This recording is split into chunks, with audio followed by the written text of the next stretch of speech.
Good evening, tēnā koutou katoa, and no matter when you happen to be listening to this, it is always evening here at Tom's Terror Trove, and welcome to tonight's performance, The Brain Eaters, by Frank Belknap Long.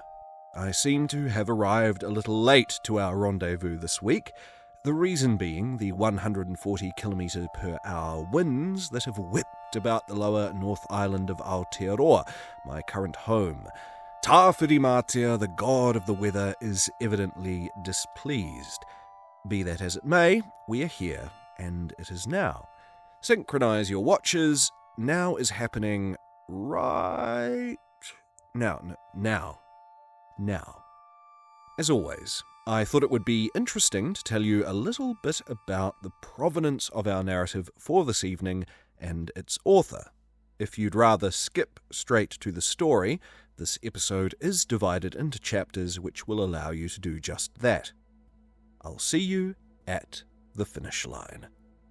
We remain adrift on the perilous waves of the Pacific Ocean this week for, as described by Weird Tales, in which this short story first appeared, a shuddery tale about the dead men who sat in the boat and a weird horror from four-dimensional space. One particular aspect of the author's interests and personality stands out from this story, his interest in natural history. There's a scientific cast to some of the descriptions, and the ending, which of course I will not spoil, involves less of a retreat from the unfathomable horrors of nature and the universe than a wild and wide-eyed curiosity about it all. Listeners to Tom's Terror Trove, and readers of weird fiction in general, will not be unfamiliar with extra-dimensional beings. And indeed, Frank Belknap Long's most famous creation is The Hounds of Tindalos, which I recorded in May of 2024, episode 16 or so, I think, of Season 1. Long himself was aptly named. His life spanned most of the 20th century, and he had a 7-decade career. It's impressive, even for a writer who began in a genre and at a time when, I feel a great deal of short story authors got started early, even precociously.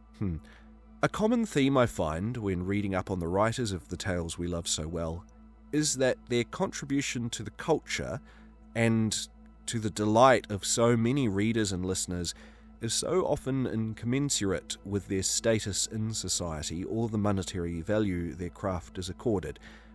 Frank Belknap Long died in extreme poverty, and that's a fucking outrage. Anywho, Frank Belknap Long left behind a body of work that included 29 novels, 150 short stories, 8 collections of short stories, 3 poetry collections, and numerous freelance magazine articles and comic book scripts. Author Ray Bradbury summed up Long's career. Frank Belknap Long has lived through a major part of science fiction history in the US, has known most of the writers personally, or has corresponded with them, and has, with his own writing, helped shape the field when most of us were still in our early teens. The Brain Eaters, not to be confused with the 1958 film of the same name, based on a story by Robert Heinlein, was first published in the June 1932 edition of Weird Tales. Let's listen, shall we? The Brain Eaters, by Frank Belknap Long, Jr. Stephen Williamson, anthropologist and archaeologist, stood at the rail of the Morning Star and watched the dim grey shape of the longboat shed its hazy indistinctness as the sun penetrated the fog and threw ruddy curlicues athwart the gleaming gunwales. From where Williamson was standing, the occupants of the boat were distinctly visible. They sat immobile, in grotesque attitudes, and when Williamson hailed them, they made no response. Williamson craned forward over the rail, studying them intently out of bloodshot eyes.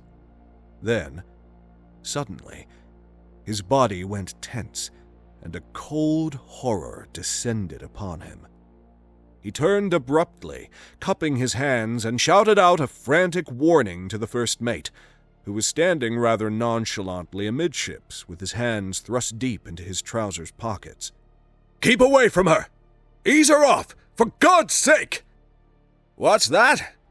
The mate strode to the rail and glanced anxiously over the side, but from where he was standing the boat was not visible. He was obliged to repeat his query to Williamson, who occupied, for the moment, the position of ship's guardian. Below in his cabin, the captain was raving impotently, his brain unhinged by liquor and fever. "What did you say, Steve?" "I said, stay clear of her!" "Why?" "Cholera, I think. Anyhow, it's awful. A death trap. Keep clear of her." In a moment, the mate was by Stephen's side, staring with horror at the boat and its contents.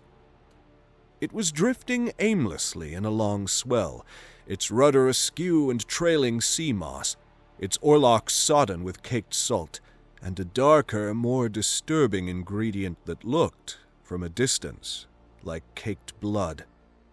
The mate gripped Williamson's arm.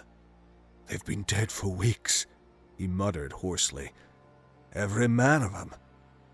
They're nothing more than skeletons." He spat to conceal his emotion. "Every man of 'em. God, Steve! Look there!" Williamson had raised his arm and was pointing excitedly at the tallest of the 7 skeletons. The mate grew dizzy with horror. A choking, gurgling sound issued from his throat, and his hand tightened on his companion's arm till the latter cried out in shrill protest. "Steady, Jim!" Then, after a pause, "It was cannibalism. Nothing else. But I can understand it, Jim. If the poor devils were insane, crazed—" "But his head," the mate protested hysterically. "They couldn't eat that. Why did they cut off his head?" The headless man sat bolt upright in the boat. He was clothed in stained gray trousers of woolen texture and a coarse seaman's shirt of alternating black and white stripes open to the waist. His feet were bare and sun-scorched. One arm, severed at the wrist, dangled forlornly from beside the oarlocks, rising and falling with the slow, oily swell. The other was outstretched, as though it had been endeavoring, at the instant of death, to ward off the attack of something malign and unspeakable. On several parts of the hairy, exposed chest were dark and ominous stains. The muscles of the torso stood out so rigidly in the half-light that they were discernible at a distance of 50 feet. But despite his mutilations and imperfections, the headless man was easily the most commanding figure in the boat. The other occupants were pitiable in the extreme. They sprawled against the gunwales in attitudes of abject despair, mere husks of flabby skin over protruding bones with skull-like faces and rigid, immobile arms. The sea had had its way with them. They were not merely dead, they were beginning, slowly, to blacken and shrivel and putrefy. "It isn't cholera," said Stephen grimly. The mate nodded. "You're right, I guess."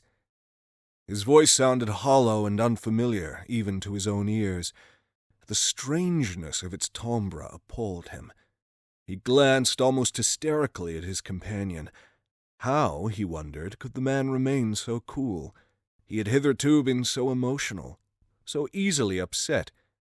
Yet now, somehow, the scientist in him was rising to the occasion, was astonishing the mate by his assurance and poise. "We may as well lower a boat," said Stephen decisively. "I want to know precisely what happened. It's utterly ghastly, but I've got to know." 30 minutes later, a decidedly ill scientist crossed the deck of the Morning Star in a strangely indirect fashion, crossed the deck in a semi-daze and gripped the rail till his knuckles showed white. For a moment he stood watching a Portuguese man-of-war scudding over the oily sea, his gaze remaining riveted on the weirdly beautiful polyp till it disappeared in the purple haze fringing the horizon. Then, abruptly, he wheeled and met the inquisitorial scrutiny of the mate. "Well?" "I told Harris to sew sheets on the bodies," said Stephen in a cold and lifeless voice. "The least we can do is give them a decent burial." The mate shivered. "I hope we can get it over with soon. A crew of dead men don't suit my fancy. If the captain should see him, in his condition, you know, it wouldn't be pleasant. I told Simpson to keep watch on the old man." "I'm more concerned about the crew," said Stephen slowly. "They've been whispering and muttering ever since we brought the bodies aboard. Frightened blue, I guess. I don't know as I blame them. If they could see this diary—" Stephen tapped his pocket significantly. "They might run amok. To tell you the truth, Jim, it's got me frightened. I don't know what to think." The mate moistened his lips with the tip of his tongue. "It's crazy gibberish, Steve," he muttered. "They went through hell, apparently, and it's my guess that fellow Henderson cracked up under the strain. Being an officer and a gentleman, well, anyone could see he was only a frightened kid. I don't think I ever saw a man's face so drawn and despairful-looking." Stephen removed a weather-stained memorandum book from his pocket and began nervously to finger the pages. "There are things here, Jim," he said, "that you can't argue away. Descriptions, details. I'm convinced these men encountered something appalling. No thirst-crazed lunatic could have been so devilishly, inhumanly logical. Henderson remained courageously cool-headed to the very last. This entry shows what stuff the kid was made of." Stephen had opened the book, and as the mate stared silently down into the almost motionless sea, he began, slowly, to read. "They want our brains. Last night one of them got in touch with me. It laid its cool face against my forehead and spoke to me. I could understand everything it said. A terrible death awaits us if we do not obey them implicitly. They want Thomas. We are to make no attempt to thwart or resist them when they come for him. Later, they came for Thomas last night. They did not take all of him. He is sitting before me now. I can see his broad shoulders and back as I write. They are limned very terribly against the glare of the sunset, and they obtrude with a terrible vividness. His presence is a perpetual horror, but we dare not throw him overboard. They would not approve. I am perfectly sane. The horror has not dulled in any way my perception of the visible realities about me. I know that I am adrift in the Pacific, 50 miles perhaps off the coast of Salvador, and that I am compelled to endure the presence of a headless corpse and 5 cowardly fools who gibber and moan like baboons merely because they lack guts and haven't sufficient water. My own stoicism bewilders and amazes me. Why is it that my hand does not tremble as I write, that I can remain so observant, so calm? It may be that I have lost all capacity to suffer. We have passed into a strange world, an alien and utterly incomprehensible world which makes the fears and agonies of common life seem curiously impersonal and remote. We have abandoned all hope of a possible rescue. Nothing can save us from them. It is amazing how completely I have resigned myself to the inevitable. 3 days ago, we were as confident as the devil. Why, we actually jested when the Mary O'Brien went down. Red Taylor called it a natty dive. She went down bow first. It was an enormously impressive spectacle. The water about her was a white maelstrom for fully 5 minutes. "It's only a few miles to the coast," I told them, "and we've enough water to last a fortnight. We'll row in relays." They are squat and slimy. with long gelatinous arms and hideous bat-like faces, but I have reason to suspect they can change their form at will. For hours our ears were assailed by a horrible, maddening droning, and then we saw them. We saw them glistening in the moonlight. All about us the sea was carpeted with their luminous, malignant faces. There was nothing we could do. We were helpless, stunned. They are not animals. They are imbued with a cold, unearthly intelligence. We have drifted into strange waters. Our compass revolves so maddeningly that it is useless as a guide. I have a theory, incredible, fantastic, which would account for all that has occurred, but I dare not confide it to the others. They would not understand. They are convinced even now that the things are fantastic fishes. They do not know that I have communicated with them. They did not see me last night when I left the boat and went with them into the abyss. They were deceived by the presence of my physical body, which remained with them in the boat. They did not suspect that I had descended into the dark, cold abyss. They were strangely reticent. They merely confided to me that they wanted Thomas Brain. They feed, it seems, on human brains, and of all our brains, Thomas's is the most finely organized. It is compact, imaginative, sensitive. He is a semi-illiterate ABS, but his brain is first-rate. What interests them primarily is not so much the culture or cultivation which a brain has acquired, but simply its naked intelligence. They experience strange, vivid new emotions and sensations when they feed on unspoiled human brains, but they do not really eat our brains. Rather, they suck, absorb them. They wrap themselves tightly about human heads and suck out the contents of the cranium through the eyes and nostrils. They do not always carry away the heads which they desire to use in this fashion. Occasionally they merely extract the brain while the victim is asleep. In such cases the poor wretch is certain to awake a raving maniac. Sightless and a maniac. The other way is more merciful. I am glad that they severed Thomas's head and took it away. The presence of his body is a horror and a madness, but it is reassuring to know that he has ceased to suffer. The men are showing the effects of the torture. Brett has been whimpering pitifully for hours, and Lang is as helpless as an infant. They want to throw Thomas's body into the sea, but I won't give my consent. They live at the bottom of the sea and are not a part of our familiar world. They inhabit another dimension. By some ghastly and inexplicable mischance, we have passed into another dimension of space. We have passed into an extension of the three-dimensional world.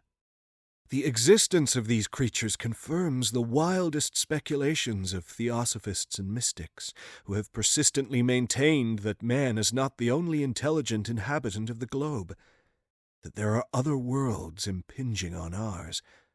Above the familiar seas of the world are imposed other invisible seas inhabited by strange and hideous shapes, utterly unlike anything with which we are familiar.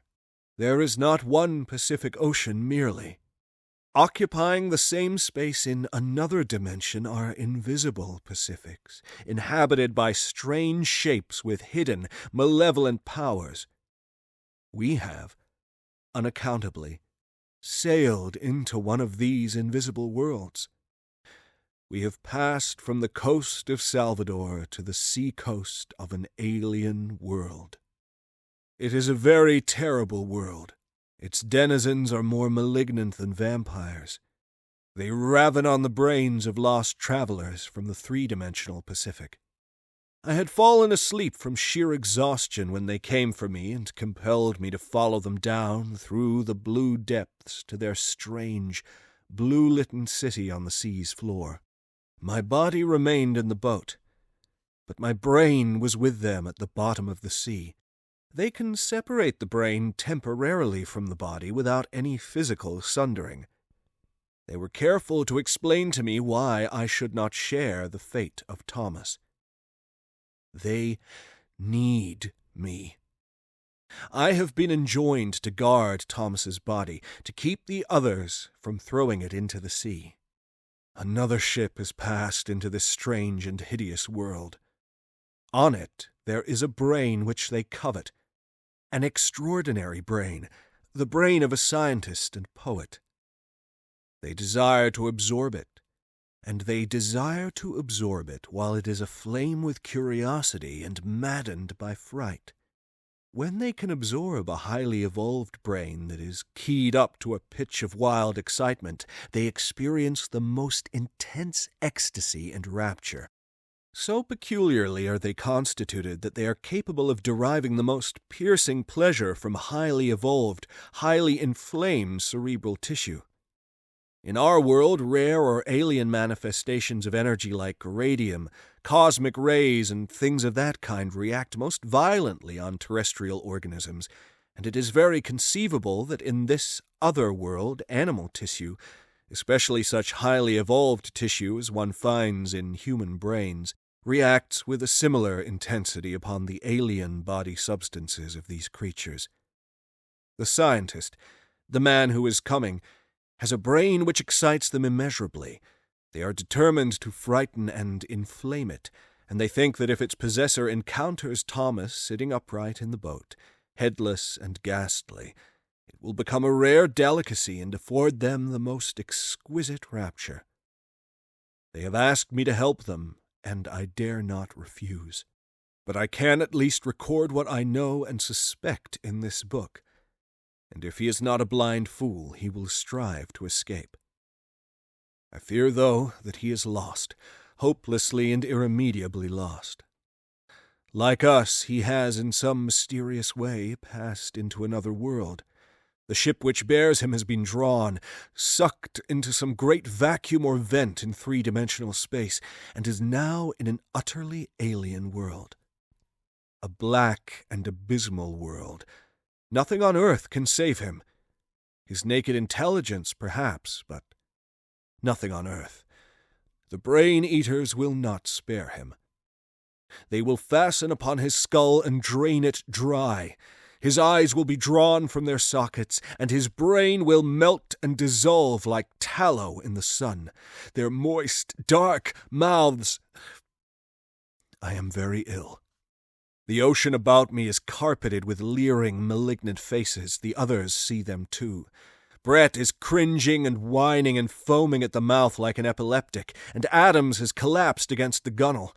Blood is trickling from his nose, and his eyes are drawn inward. His face is a mask, a corpse mask. There is nothing we can do or say. We sit lifelessly by the oars and stare at Thomas's ghastly body, which has become a mockery, a menace. I have resigned all hope. Williamson closed the book and glanced anxiously at the man beside him. "Wouldn't you say, Jim, that there was something behind it?" Jim looked exceedingly ill. "I don't know. It's all so very queer. Uncanny. If there's any truth to it, it's your brain they're after." Williamson nodded. "I'll tell you what I'm going to do, Jim. I'm going to sleep on deck tonight. I'll bring up my cot and sleep here. I'll feel safer somehow on deck." The mate lowered his head. "I'd do that," he said simply. It was after midnight when Williamson awoke and sat up. The moonlight lay in bright, luminous stripes on his cot and the wet planks of the deck. The lifeboat stood out boldly in the silver light, and from where he lay 3 huge water barrels and a great pile of tarred rope were plainly visible. At first Williamson saw only these dim, familiar shapes, the water barrels, the rope, the lifeboats swaying reassuringly in the wind. Then, slowly, he became aware of something dark and cumbersome, something opaque that obscured his vision and concealed a portion of the second barrel, something that made a pie-shaped dent in the pile of cordage. He rubbed his eyes, slowly at first, then violently, hysterically. A dark shape was clinging to the heavy netting above his head. For a moment he stared at it in stark bewilderment. Then a great horror came upon him, and he shrank back against the pillows. It was clinging to the netting and moving backward and forward like a great, slow-moving beetle. It was a moving blot, concealing the stars, a fetid, dark blob against the spectral moon. Nausea welled up within him. He started to rise, and then, suddenly, grew sick with terror incalculable. The strength ebbed from his limbs, and his mind refused to function. He lay supine upon the coarse sheets, too stricken to move or cry out. The thing was slowly changing its shape.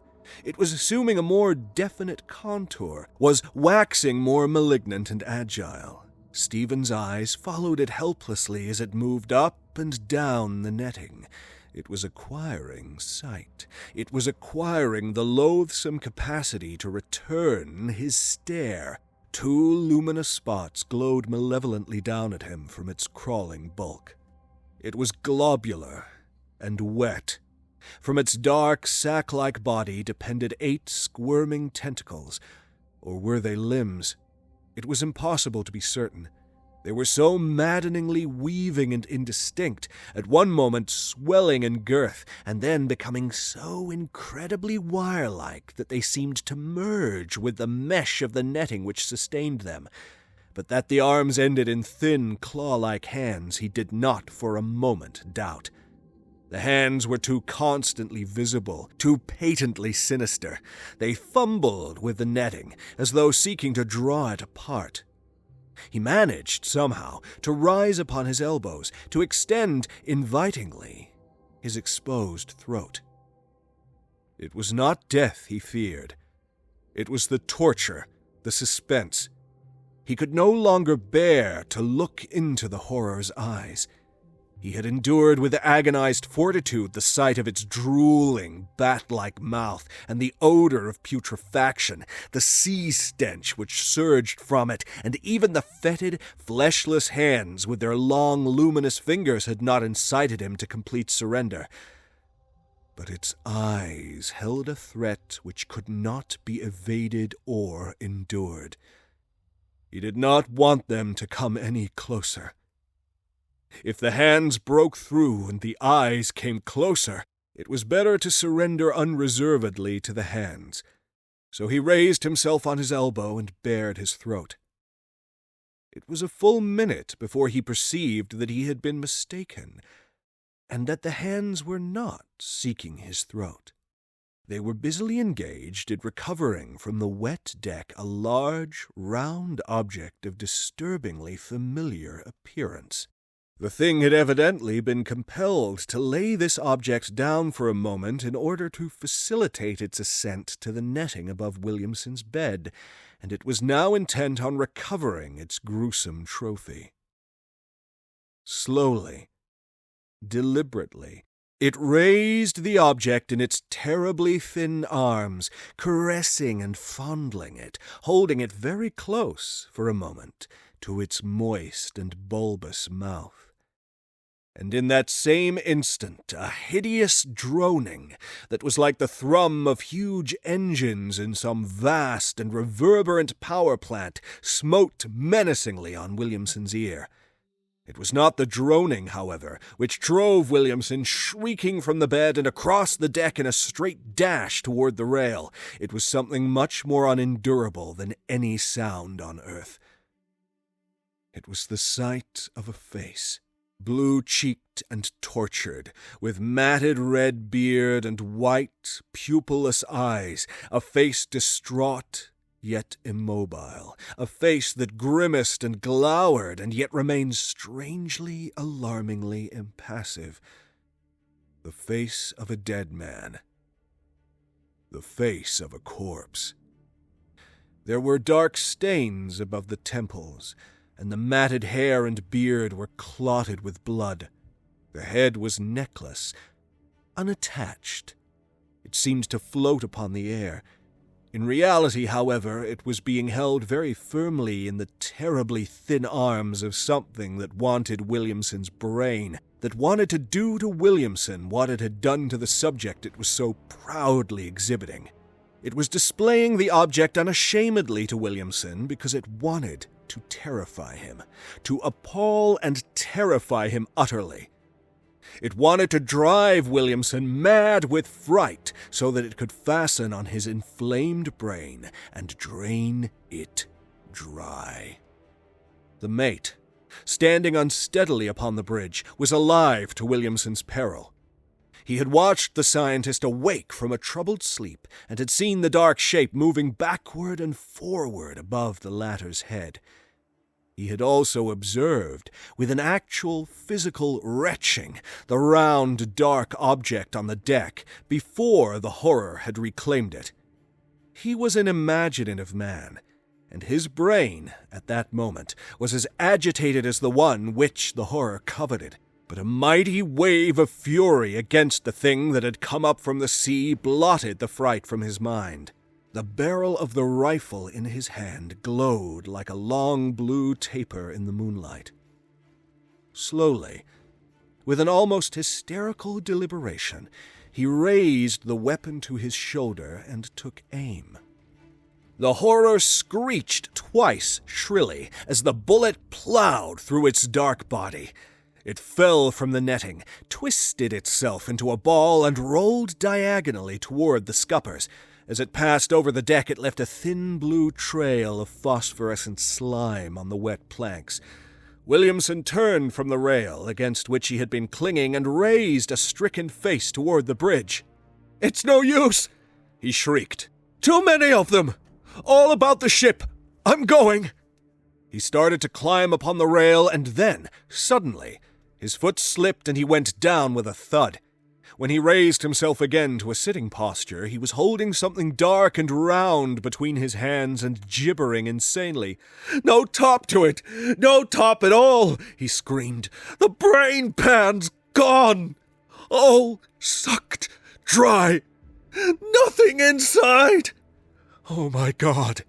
Two strong hands descended upon the mate's shoulders, and abruptly, ruthlessly, he was pushed aside. A tall form in wet, glistening slicker took his place upon the bridge. The mate's eyes widened bewilderingly. "Captain Sayers," he muttered. "Captain Sayers!" But the captain ignored him. He was shouting out commands at the top of his bursting lungs. "Put every stitch on her!" he shouted. "Jump lively there!" Part of the crew had emerged from the hatches and were running rapidly backward and forward in response to the captain's orders. After a moment he turned to the gasping mate. "We'll get out of this! Do as I say and we'll get out of this! I know what's happened. We're in the wrong dimension. I was in it once before. Years ago. Nothing to fear if you'll do as I say. I know how to steer her. 5 tacks to the right, a twist to the left, and we'll be out of it. I know. I've been in touch with them for years. I'm psychic." "Mad!"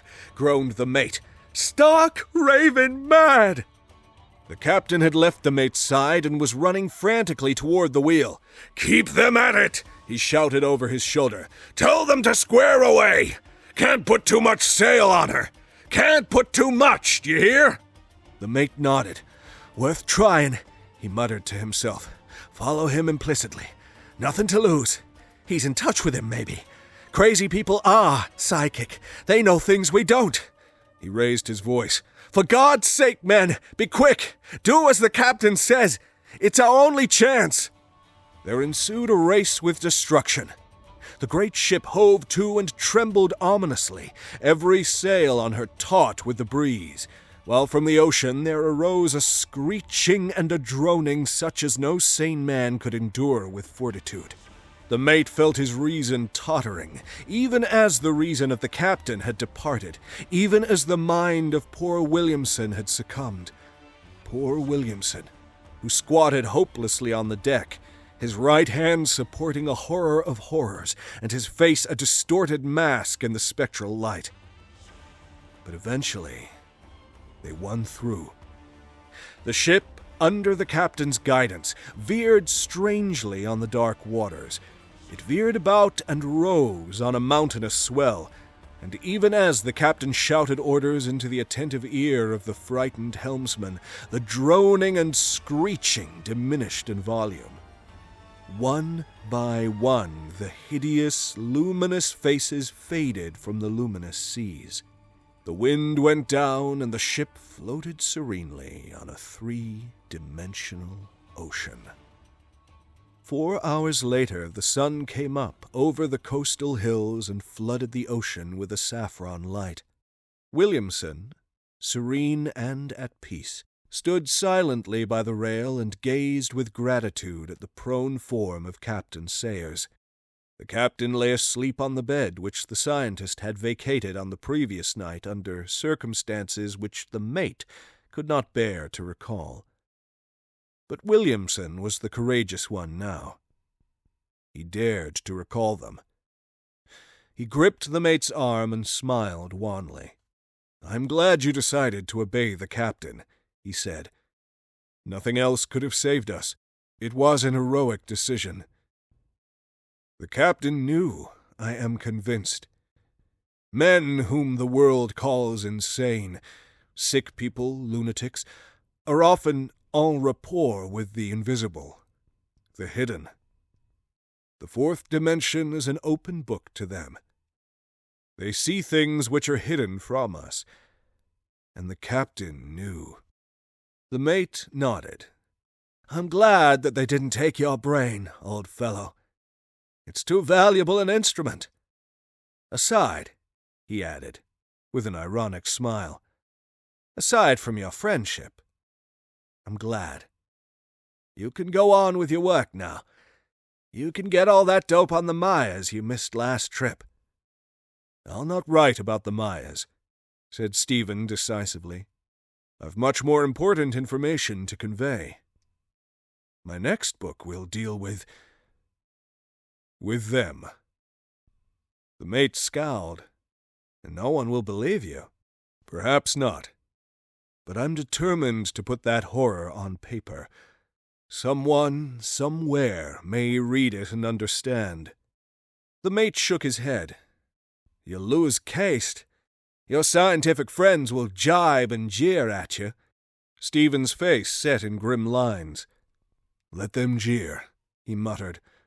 "The knowledge that I'm in the right will sustain me." He drew himself up. "God, but it was a great experience.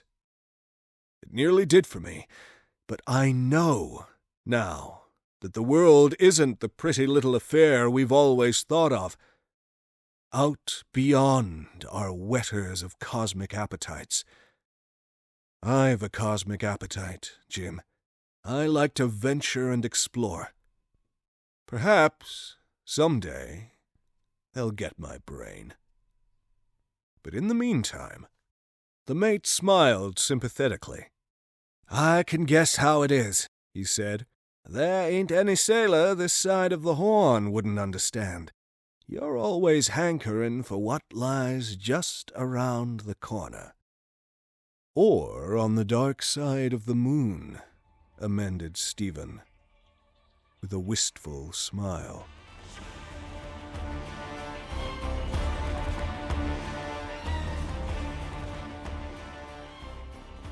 Perhaps a little bit of a deus ex captina there.